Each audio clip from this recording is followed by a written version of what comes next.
क्या हिंदी मीडियम का student IIT JEE advance में एक अच्छी रैंक ला सकता है? क्या हिंदी मीडियम का स्टूडेंट अपने ड्रीम को पूरा कर सकता है?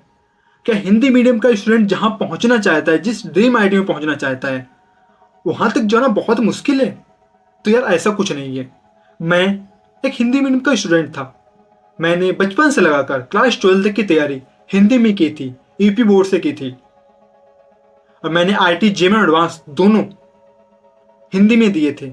और आईआईटी जेईई के अंदर 99 पॉइंट समथिंग परसेंटाइल और आईआईटी जे एडवांस के अंदर एक डिसेंट सी रैंक मैंने अचीव की थी, जिससे कि मेरे को आईआईटी कानपुर मिला था। तो मैं एक प्रूफ हूं जो आपको बता रहा हूं चिल्ला चिल्ला के कि आप हिंदी मीडियम के होते हुए भी उन बच्चों को कंपटीशन दे रहे होगे जो बचपन से इंग्लिश में पढ़ के आए हुए हैं। बट उसके लिए आपको इस चैनल को फॉलो करना पड़ेगा। और इस वीडियो में मैं आपको बहुत ही एडवांस स्ट्रेटजी देने वाला हूं, और साथ ही साथ आपको जो प्रॉब्लम मैंने फेस की थी आईआईटी जे प्रिपरेशन के टाइम पे, वो भी हिंदी मीडियम के होते हुए, वो भी आपको पता चलेंगी। तो मैं एक बहुत ही परफेक्ट बंदा हूं जो आपको मैं बता सकता हूं कि आपको तैयारी कैसे करनी है। क्योंकि यदि आप उस बंदे का वीडियो देखोगे जो कि बचपन से इंग्लिश में ही तैयारी करके आया है, वो आपको गाइड कर रहा है, तो उसको तो आपकी प्रॉब्लम ही नहीं पता है। उसको तो पता ही नहीं है कि हिंदी मीडियम वाले बच्चे एक्चुअल में फेस क्या क्या करते हैं। वही चीज है ना।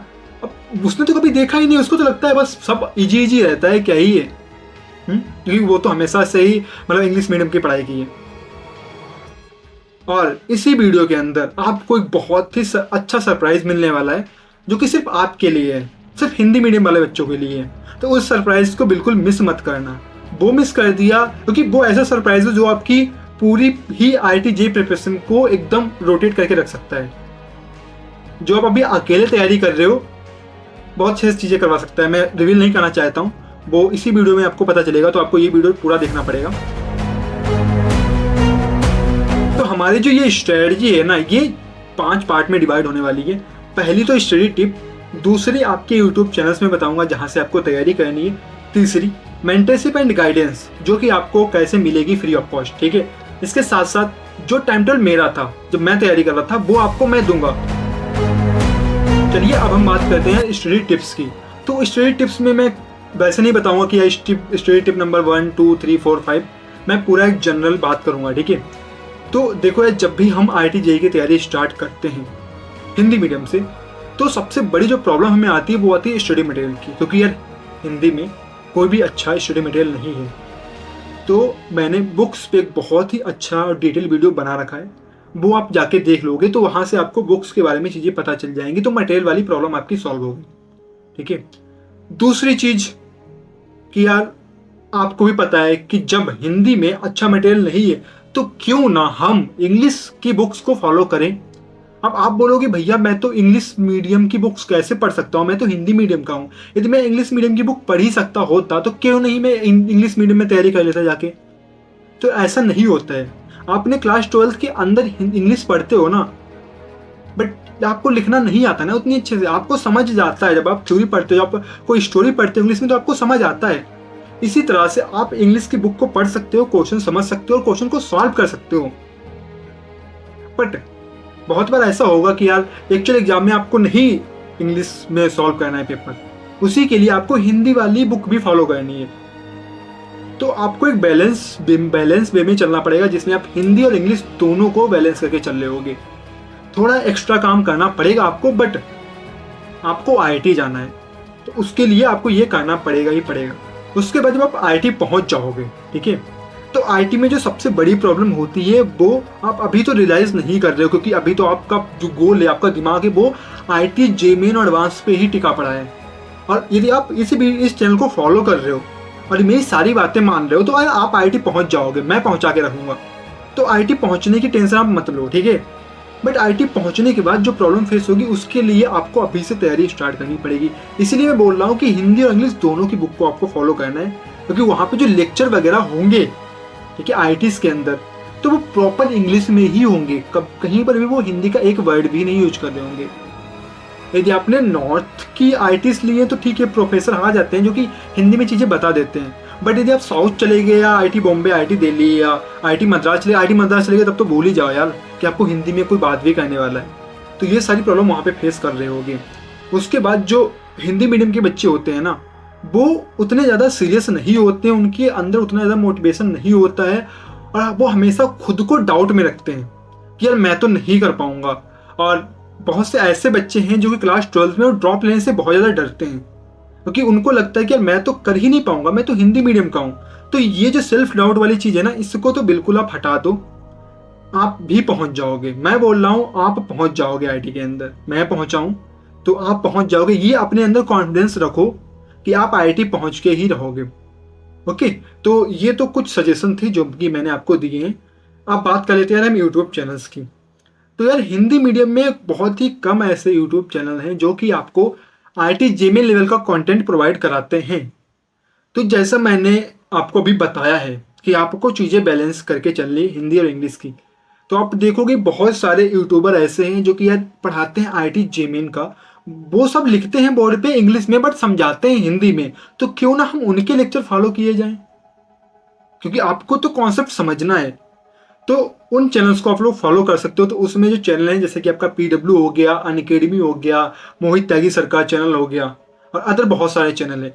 हिंदी की बात की जाए तो आपका आशीष सिंह लेक्चर करके वो है, उसके बाद ओरिजिन कोचिंग करके है, उसके बाद डाउटनेट करके है, और मतलब ये 3-4 चैनल ऐसे हैं जो कि बहुत अच्छा है। मोशन भी आपका हिंदी में प्रोवाइड कराता है, बट मोशन पे सारे लेक्चर वगैरह नहीं मिलते हैं। तो आपको बैलेंस करके चलना पड़ेगा, आपको इंग्लिश वाले लेक्चर भी फॉलो करने पड़ेंगे, आपको हिंदी वाले लेक्चर भी फॉलो करने पड़ेंगे।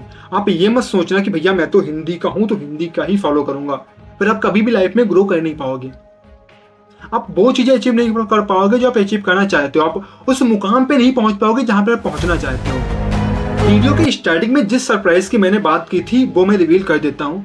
तो आप सब लोगों के लिए मैंने एक कोर्स डिजाइन किया है जिसमें आपको बहुत ही डिटेल में सारी चीज़ें बताई जा रही हैं, जिसमें आपको नोट्स प्रोवाइड कराए जा रहे होंगे, लेक्चर प्रोवाइड कराए जा रहे होंगे, साथ ही साथ आपको जो बेस्ट बुक हैं आईटी जेईई एडवांस की तैयारी करने के लिए उनसे सिलेक्टेड क्वेश्चन कौन कौन से वो भी आपको इसमें प्रोवाइड कराया जा रहा है।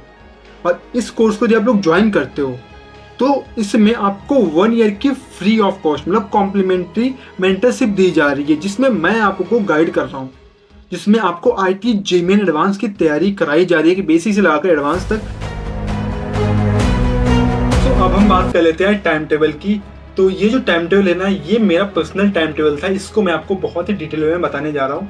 ठीक है, तो जो मेरा टाइम टेबल था उसमें मैं क्या करता था यार, 5 AM पे मेरा होता था उठना। ठीक है, मैं 5 AM पे उठता था, 5 AM से लगाकर 7 AM तक। ठीक है, इसमें मैं मैथ की प्रैक्टिस करता था, इसमें मैं सिर्फ एंड सिर्फ मैथ की प्रैक्टिस करता था। उसके बाद मैं 7 AM से लगाकर 8 AM तक यहाँ पे जो हमारा फ्रेश हो गया प्लस ब्रेकफास्ट, तो ये मैं करता था। उसके बाद क्या होता था, 8 AM से लगाकर मैं 10 AM तक फिजिक्स की प्रैक्टिस करता था। तो यार हैंड राइटिंग में मत जाओ, और आई होप आपको ये दिख रहा है, नहीं दिख रहा है, फिजिक्स की प्रैक्टिस में करता था। नहीं दिख रहा है कोई बात नहीं यार, मतलब यहाँ पे मैं अच्छे से सेट फिट नहीं कर पा रहा हूँ इसको, तो कोई बात नहीं है, मैं ऐसे आपको समझा देता हूँ। तो ये आपका हो गया कि भाई मैं 8 AM से लगाकर 10 AM तक फिजिक्स की प्रैक्टिस कर रहा हूँ। उसके बाद मैं क्या करता था, उसके बाद मैं यहाँ पे आपका 15 मिनट का रेस्ट लेता था। 15 मिनट का रेस्ट लेने के बाद 10:15 से लगाकर 12:15 तक यहाँ पे हमारा केमिस्ट्री की प्रैक्टिस में करता था। यार बोर्ड हिल रहा है भाई, बहुत गंदा हिल रहा है। तो मैं 2 घंटे केमिस्ट्री की प्रैक्टिस करता था। इसके बाद मैं 12:15 से लगाकर 1 PM तक यहाँ पे मैं लंच करता था, प्लस यहाँ पे मैं थोड़ा रेस्ट भी कर लेता था, क्योंकि इतना टाइम इनफ होता है लंच और रेस्ट करने के लिए। ठीक है, दिन मैं अब अपना हो गया ना 6 घंटे की हमने प्रैक्टिस कर ली है, 2-2 घंटे दे दिए फिजिक्स को, केमिस्ट्री को, मैथ को। अब मैं क्या करता था, 1 बजे से लगाकर 1 PM से लगाकर, क्वालिटी वगैरह सही दिख रहा है आपको, कोई दिक्कत नहीं होगा, मैं बोल भी रहा हूँ, ये चीज़ आपको समझ आ जाएगी। तो 1 PM से लगाकर 3 PM तक मैं केमिस्ट्री के लेक्चर देखता था। ठीक है, केमिस्ट्री के लेक्चर में देखा करता था।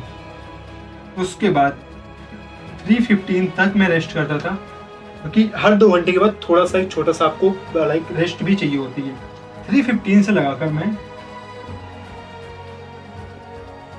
5:15 तक फिजिक्स के लेक्चर देखा करता था, ठीक है।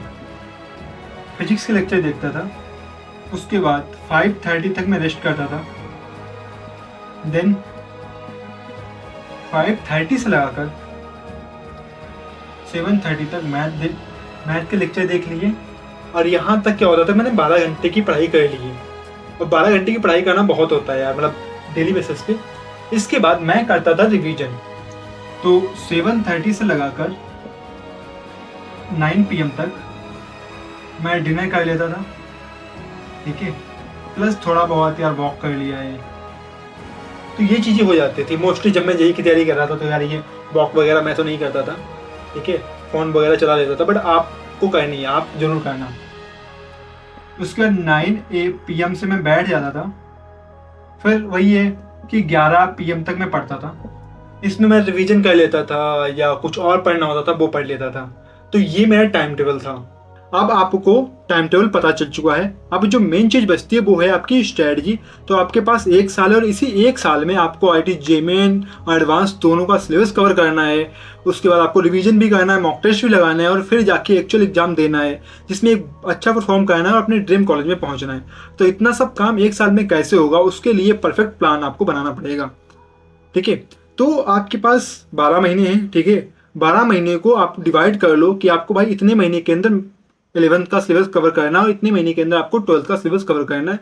और उसके बाद आप जरूर 2 महीने निकाल लेना रिवीजन के लिए, ठीक है। स्ट्रेटजी आपको बनानी है ब्रो, देखो, क्योंकि आप अपने हिसाब से बनाओगे कि आपको अपनी कैपेबिलिटी पता है और आपको चीज़ें पता है, ठीक है, तो उस हिसाब से आप बनाओगे।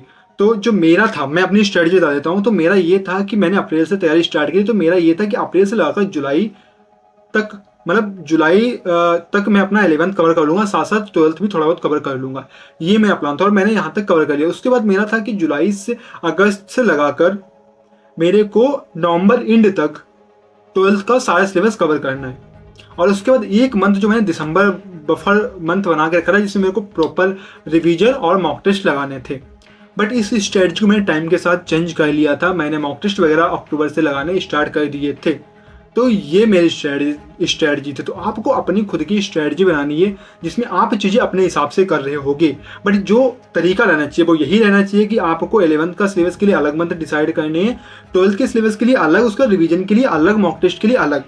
और जैसे ही आप जब 11th का जो भी टाइम है उसको डिवाइड कर लोगे मंथ वाइज, सिलेबस को मंथ वाइज डिवाइड कर लोगे, उसके बाद उसी सिलेबस को आप लोग वीकली भी डिवाइड कर लें, जिससे कि आपको परेशानी नहीं होगी चीज़ें कवर करने में, और कभी भी आप प्रोकास्टिनेट और डिमोटिवेट फील नहीं करोगे। हमेशा आप एक मोटिवेशन के साथ चीज़ें करते रहोगे, क्योंकि अब बिना किसी प्लान के चलते हो तो फिर आपको समझ नहीं आता है कब कितना करना है, कहाँ से करना है। तो आई होप आपको ये स्ट्रेटजी बहुत ही सही लगी है, और आप इस स्ट्रेटजी को फॉलो करोगे। और जो मैंने आपके लिए कोर्स लॉन्च किया उसको ज्वाइन करना मत भूलना। सिर्फ 50 स्टूडेंट को ही मेंटरशिप मिल रही होगी 1 ईयर की, वो भी फ्री ऑफ कॉस्ट, मतलब एज ए कॉम्प्लीमेंट कोर्स को ज्वाइन करने पे। तो जल्दी से जाइए कोर्स को ज्वाइन कीजिए, और मेरा कोड है हिंदी मीडियम, उसको लगाना बिल्कुल मत भूलना, क्योंकि कोड नहीं लगाओगे तो प्राइस आप काफ़ी ज़्यादा हो जाएगी, और मैं नहीं चाहता कि आप ज़्यादा प्राइस पे करो।